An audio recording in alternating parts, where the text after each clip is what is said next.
70,000 years ago, your ancestors were insignificant animals. They were not at the top of the food chain.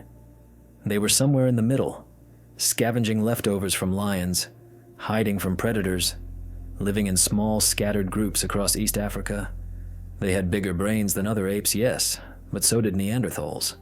They could make simple tools, but so could several other human species walking the earth at that time.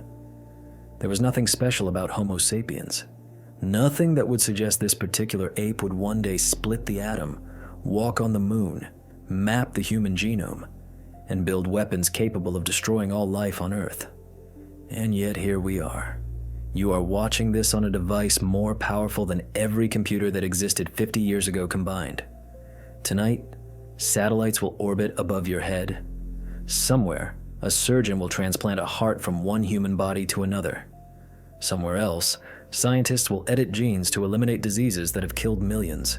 We went from campfires to nuclear reactors, from cave paintings to artificial intelligence, from terrified prey animals to the most dominant species this planet has ever seen.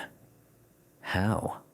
What happened 70,000 years ago that transformed a mediocre ape into a godlike creature capable of reshaping the entire world? That is the question at the heart of one of the most important books of the 21st century.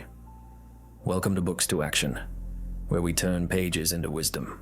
Today, we are exploring Sapiens by Yuval Noah Harari, a book that will completely transform how you understand human history, human nature, and human destiny. By the end of this breakdown, everything you thought you knew about civilization, money, religion, and progress will be turned upside down, and you will finally understand the uncomfortable truth about what we really are. Yuval Noah Harari is an Israeli historian who teaches at Hebrew University of Jerusalem. When he wrote Sapiens, he set out to tell the entire story of humankind in a single book. Not just political history, not just wars and kings, but the deep story of how our species conquered the world and what that conquest has meant for us, for other species, and for the planet itself. The book has sold over 25 million copies and has been translated into more than 65 languages. Barack Obama, Bill Gates, and Mark Zuckerberg have all recommended it. It has fundamentally changed how millions of people think about themselves and their place in history. But Sapiens is not a comfortable read. It does not celebrate human achievement. It does not tell a triumphant story of progress. Instead, it asks disturbing questions. Were we happier as hunter-gatherers than we are today? Is civilization actually good for us? Are the things we believe in real, or just collective fictions we have agreed to pretend are true? Let us begin with the first and most revolutionary concept in the book, the cognitive revolution. Approximately 70,000 years ago, something happened inside the brains of Homo sapiens. We do not know exactly what triggered it. Perhaps a genetic mutation, perhaps a series of small changes that accumulated over time. But the result was unprecedented. Humans developed the ability to think and communicate in entirely new ways. This was not just about language. Many animals communicate. Monkeys can warn each other about predators. Bees can tell each other where to find flowers. But human language developed something unique: the ability to talk about things that do not exist, to create and share fiction, to believe in things we have never seen, touched, or verified. Think about that for a moment. Before the cognitive revolution, our ancestors could only communicate about concrete realities. There is a lion by the river. There are berries on that tree. But after this revolution, they could say something entirely different. There is a spirit in the sky who watches over us. Our tribe is protected by a sacred ancestor. If we perform this ritual, the rains will come. This ability to create and believe in shared myths is the secret superpower of Homo sapiens. It is what allows us to cooperate in massive numbers with complete strangers. No other animal can do this. Chimpanzees live in groups of maybe 50 individuals, and they can only cooperate with chimps they personally know. Try to get 1,000 chimpanzees into a stadium and you will have chaos, violence, and probably death. But you can get 100,000 humans into a stadium, and they will sit peacefully, cheer together, follow the same rules, and then leave without killing each other. Why? Because they all believe in the same fiction. They believe in the football team. They believe in the rules of the game. They believe in the nation represented by the flag. None of these things are physical realities. They are stories, shared imaginations, collective fictions that exist only because everyone agrees to act as if they are real. And this is the foundation of everything we call civilization. The second concept builds directly on this, and it is the power of imagined realities. Harari argues that most of the things we consider fundamental to human life are actually fictions. Not lies exactly, not delusions, but intersubjective realities. Things that exist only because large numbers of humans believe in them together. Consider money. What is $100 bill? It is a piece of paper. It has no intrinsic value. You cannot eat it, wear it, or use it as shelter. And yet you can exchange it for food, clothing, and housing. Why? Because everyone around you agrees to pretend that this piece of paper, or these digits in a computer, represent value. The moment everyone stops believing, the money becomes worthless. This happened in Zimbabwe, in Venezuela, in Weimar Germany.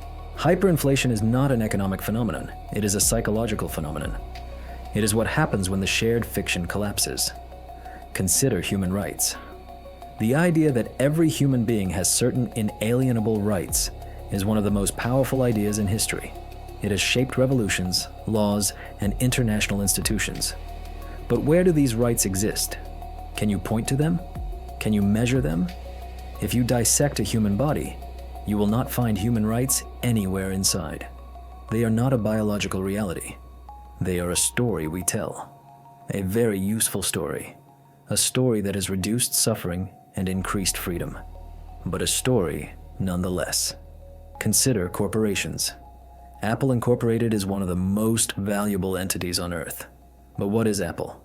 It is not the buildings. Those could burn down. It is not the employees. They could all quit. It is not even the products. Those change every year. Apple is a legal fiction, a story written down in documents, existing only because courts, governments, and millions of people agree to treat it as real. This is the genius and the danger of Homo sapiens. We live in a dual reality. There is the objective reality of rivers, trees, and lions, and there is the imagined reality of nations, corporations, religions, and values. The imagined reality often controls our behavior more powerfully than the objective one. We will die for a flag. We will kill for a god. We will sacrifice everything for money. All of it is fiction. All of it is incredibly, undeniably real in its effects. The third concept takes us back further in time, to the agricultural revolution approximately 12,000 years ago. And here, Harari makes one of his most controversial arguments. He calls the agricultural revolution history's biggest fraud. For millions of years, humans lived as hunter-gatherers. They roamed in small bands, following the seasons, eating a varied diet of dozens of different plants and animals. They worked perhaps 3 to 5 hours a day to meet their needs. They had strong social bonds, low population density, and minimal hierarchy. Then came agriculture. Humans began to cultivate wheat, rice, and corn. They domesticated animals. They settled in permanent villages. And according to the conventional story, this was progress. The dawn of civilization. The beginning of everything we value. But Harari flips this narrative completely. He argues that wheat domesticated humans, not the other way around. Think about it. Before agriculture, wheat was a wild grass growing in a small region of the Middle East. Today, it covers over 2 million square kilometers of the Earth's surface. From wheat's perspective, it achieved an extraordinary evolutionary success by tricking humans into clearing forests, removing competitors, providing water, and spreading wheat seeds across the entire planet. And what did humans get in exchange? A worse diet. Farmers eat mostly 1 or 2 crops, leading to nutritional deficiencies. Hunter-gatherers ate dozens of different foods and were actually healthier. Harder work. Farming requires constant labor.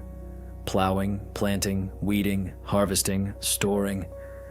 The human body evolved for walking and climbing, not for bending over crops all day. Farmers developed hernias, arthritis, and spinal problems their ancestors never had. More disease. Dense settlements meant more exposure to pathogens. Living close to animals meant new diseases jumping between species. Epidemics became possible for the first time. Greater inequality. Agricultural surplus could be stored and accumulated. This meant some people could take more than others. Chiefs, kings, and priests emerged to control the surplus. Slavery became economically viable. Class systems arose. For the average person, life after the agricultural revolution was probably harder, less healthy, and less free than life before it. So why did we do it? Because once populations grew, there was no going back. A farming village of 1,000 people could not return to hunting and gathering. There was not enough wild food to support them. Agriculture was a trap. Once we stepped in, we could not step out. And we have been trapped ever since, living in ways our bodies and minds were never designed for, suffering from diseases of civilization, working jobs that would have seemed absurd to our ancestors, all because 12,000 years ago, some humans made a deal with wheat that they could never undo.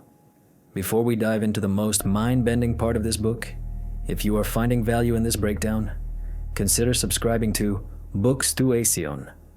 We analyze the world's most powerful books so you do not have to read them all. Join us, turn on notifications, and let us continue. The fourth concept is the unification of humankind, and it centers on three great forces that have pulled humanity together over the past few thousand years: money, empire, and religion.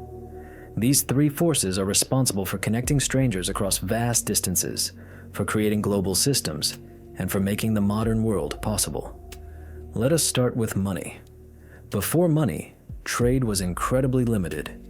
If you made shoes and wanted bread, you had to find someone who made bread and happened to want shoes. This is called the coincidence of wants, and it almost never happens. Money solved this problem by creating a universal medium of exchange. But here is the crucial insight. Money only works if everyone believes in it. A cowrie shell, a gold coin, a dollar bill, a Bitcoin. These things have value only because of collective trust. Money is the most successful fiction in human history. Christians and Muslims may disagree about God. Liberals and conservatives may disagree about politics. But almost everyone believes in the dollar. Almost everyone will accept it. Money created a global network of trust that transcended all other divisions.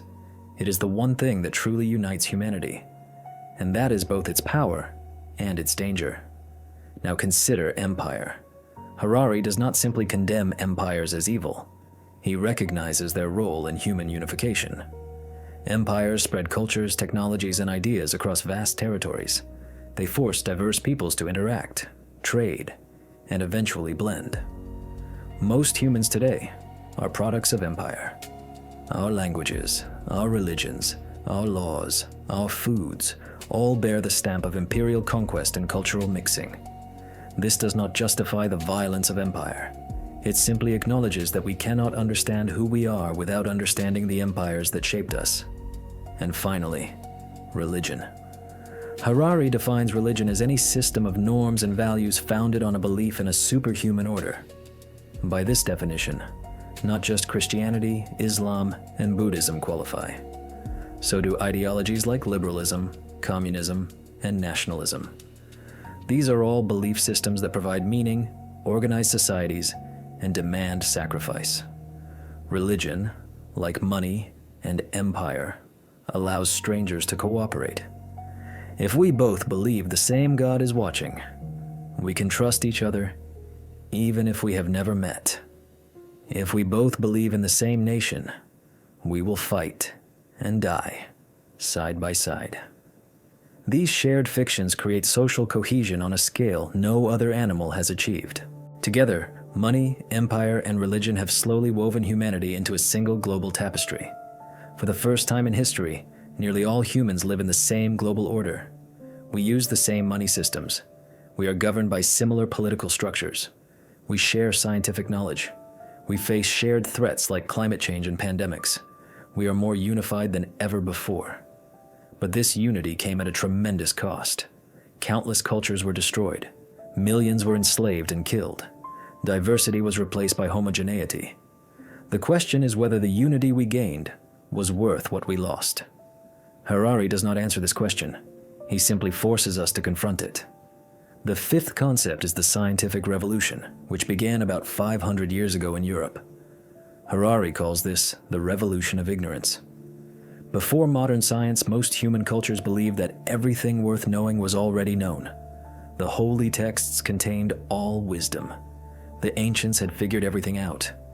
The job of scholars was to preserve and interpret existing knowledge, not to discover new knowledge. Science changed this completely. The scientific revolution began when humans admitted that they did not know everything, that their holy texts might be incomplete or wrong, that observation and experiment were more reliable than tradition and authority. This sounds obvious to us now, but it was a radical break from everything that came before. And once humans admitted their ignorance, they became unstoppable. In the last 500 years, we have learned more about the universe than in all previous millennia combined. We have discovered continents, cured diseases, harnessed electricity, split atoms, and decoded DNA. But here is the key point Harari makes. Science alone did not drive this explosion of knowledge. Science married two other forces: empire and capitalism. European empires funded scientific expeditions not out of pure curiosity, but because knowledge meant power. Mapping coastlines meant conquering territories. Understanding diseases meant controlling populations. Developing weapons meant defeating rivals. And capitalism provided the economic engine. Investors funded research expecting returns. The promise of future profit justified present expenditure. Economic growth became tied to scientific discovery. This triangle of science, empire, and capital has reshaped the entire world. It has given us extraordinary power. Power over nature, over disease, over life itself. But it has also created new problems that our ancestors never faced. We have the power to destroy ourselves. We have the power to remake our own biology. We are approaching choices that will determine the future of life on Earth. And we have no framework for making these choices wisely. The sixth concept is the question of happiness, and it is perhaps the most personal part of the book. Harari asks a simple but devastating question. Has all this progress actually made us happier? Think about everything we have gained. Longer lifespans, more material abundance, less physical danger, better health care, more entertainment, more convenience, more choice. And yet, rates of depression and anxiety are higher than ever. Suicide rates are climbing. Loneliness is epidemic. People in wealthy countries report no more life satisfaction than people in much poorer countries. What is going on? Harari explores several possible explanations. One is biological. Happiness seems to be determined largely by brain chemistry, which is set by genetics and fluctuates within a relatively narrow range. Whether you are a medieval peasant or a modern billionaire, your baseline happiness is probably similar. External circumstances matter less than we think. Another explanation is psychological. Happiness depends not on objective conditions, but on the gap between expectations and reality. As our lives improve, our expectations improve even faster. We adapt to every gain and immediately want more. This is called the hedonic treadmill, and it means that progress may never produce lasting satisfaction. A third explanation is cultural. Perhaps we have simply been asking the wrong question. Perhaps happiness is not the point of life. Perhaps meaning is more important than pleasure. Perhaps connection matters more than consumption. Or perhaps there is something fundamentally unstable about modern life. We have broken the bonds that used to sustain us. Extended families, tight-knit communities, shared religious frameworks, stable identities. We have replaced them with individualism, mobility, and choice. And we may have traded belonging for freedom, only to discover that freedom without belonging is its own kind of prison. Harari does not claim to have answers, but he forces us to question the narrative of progress we have been told our entire lives. More is not always better. New is not always improved. And the future may not be brighter simply because it is different. The seventh and final concept is the future of Sapiens, and it is perhaps the most unsettling part of the book. Harari argues that we are on the brink of the most dramatic transformation in human history. For 4 billion years, life on Earth has evolved according to natural selection. Random mutations, competition for survival, slow, incremental change over millions of years. But now, Homo sapiens is about to rewrite the rules. We are developing the ability to design life rather than wait for evolution to do it. Genetic engineering allows us to edit DNA with precision. We can already eliminate hereditary diseases, enhance physical traits, and modify organisms for specific purposes. Soon, we may be able to engineer our own children, selecting intelligence, appearance, personality. Artificial intelligence may soon surpass human intelligence in every measurable domain. We are creating minds that can think faster, learn faster, and solve problems better than we can. What happens when we are no longer the smartest entities on the planet? Cyborg technology is blurring the line between human and machine. Cochlear implants, neural interfaces, prosthetic limbs, controlled by thought. We are already part machine. How long before the machine part becomes more important than the biological part? Harari suggests that Homo sapiens may soon be replaced, not by another species through natural selection, but by something we ourselves create. Engineered superhumans, artificial intelligences, cyborg hybrids, beings as different from us as we are from Neanderthals. And here is the most disturbing thought. The decisions that will determine this future are being made right now by governments, corporations, and technologists who may not have our best interests at heart, by market forces that care only about profit, by a handful of individuals with unprecedented power.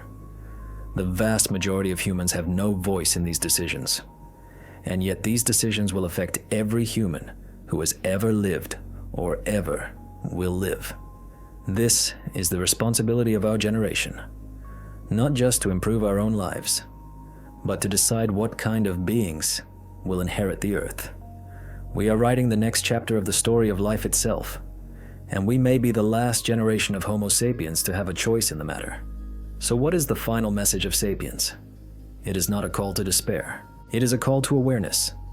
Harari wants us to understand that we are not inevitable, that history could have gone differently, that the things we take for granted, money, nations, religions, are human creations that can be questioned, changed, or replaced.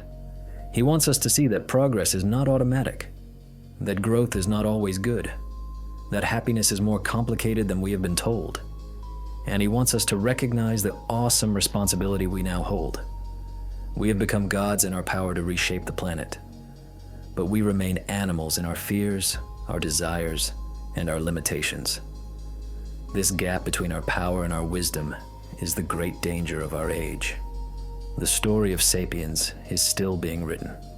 We are the authors, and what happens next depends entirely on the choices we make today.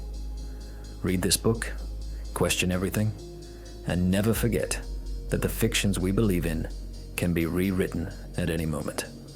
That is the true superpower of Homo sapiens, and it is time we used it wisely. If this video added value to your life, hit that subscribe button and turn on notifications so you never miss a breakdown that could change everything. Thanks for watching Books to Action.